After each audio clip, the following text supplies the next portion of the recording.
back when talking about rent control, for many establishment Republicans and Democrats, was almost a nonsense that will never happen. There were organizers on the ground from COCO, Pilsen Alliance, and grassroots organizations that said that we are going to change the narrative, and we're going to change the narrative that says this is nonsense, because now this is common sense. This is something that must happen. And it's because of the work on the ground of sisters and comrades like Robin Peterson.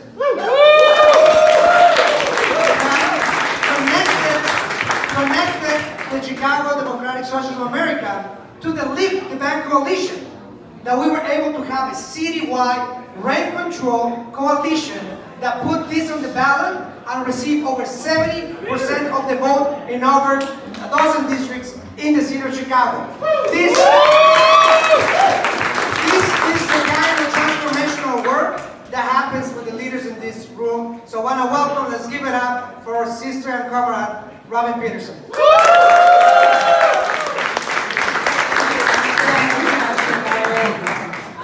Yes, my name's Robin Peterson. I'm the co-chair of the Chicago Democratic Socialists of America.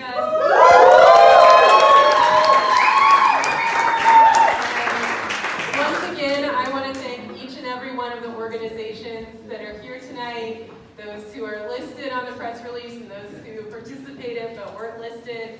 Thank you all.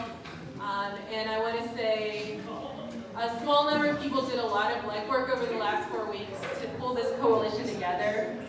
And I'm amazed and honored to see you all here today and see what we've been able to accomplish together already. We've got to have at least 60 people here in the room tonight. And in the lead up to the March 17th primary, our organizations will knock more than 23,000 doors for Bernie Sanders. So we know why this work is so critical.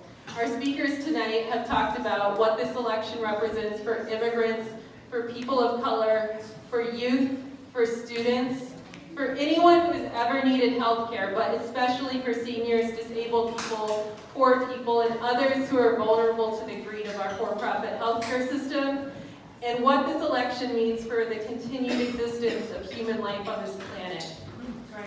The stakes have never been clearer or higher. So what I want to say to you all here tonight is that we, all of us here, have a task.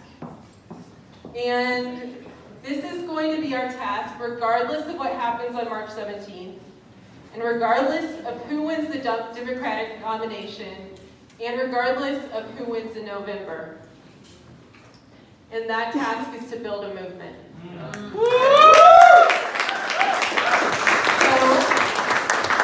So that's great because that's what we're all good at, right? That's what our groups do. But this movement has got to be different than what any of us have seen before in our lifetimes. This movement has got to be on a mass scale. It has to be citywide.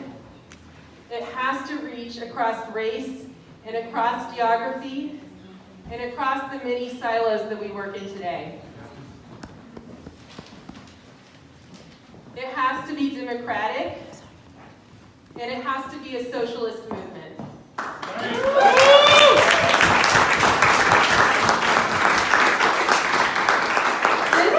This is our moment. Bernie is speaking about the demands of our local grassroots movements. Rent control, Bernie's guy. He's talking about taking on the billionaires and building a mass movement of the working class. And his message is resonating with millions of people in this country.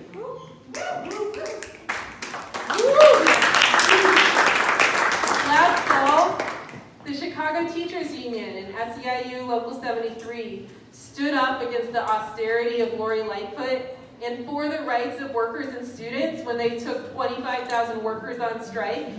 Just as CTU also stood up to Rahm in 2012. And that courage and fight back resonated with parents and workers across the city. A wave of socialists ran for city council last spring, and their message was so popular that in each of the 6 sports where a socialist ran, we won.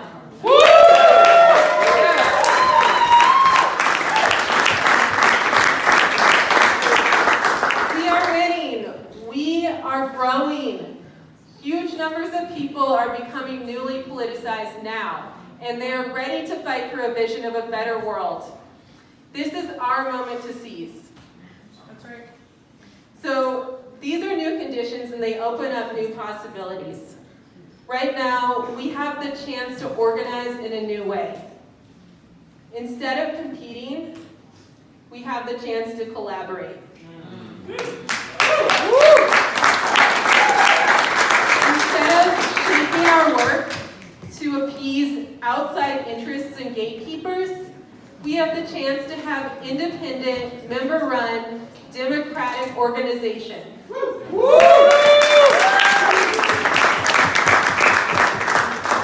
Instead of letting capitalism divide us, we have the chance to unite. So to wrap up, what I ask you all tonight is to see this weekend, this event tonight, and this Solidarity for Bernie Coalition as the first step in a task that is much larger and will take much longer. We are the ones who hold in our hands the opportunity to build the movement Bernie is calling for. We are the ones who must convene and unite and fight together for Bernie's demands on a local and citywide level. We know this city does not belong to the developers and the banks and the corporations. Chicago belongs to the working class, and we are the ones who will fight back to the class. So please join me and Chicago CDSA in this fight, because the stakes have never been higher.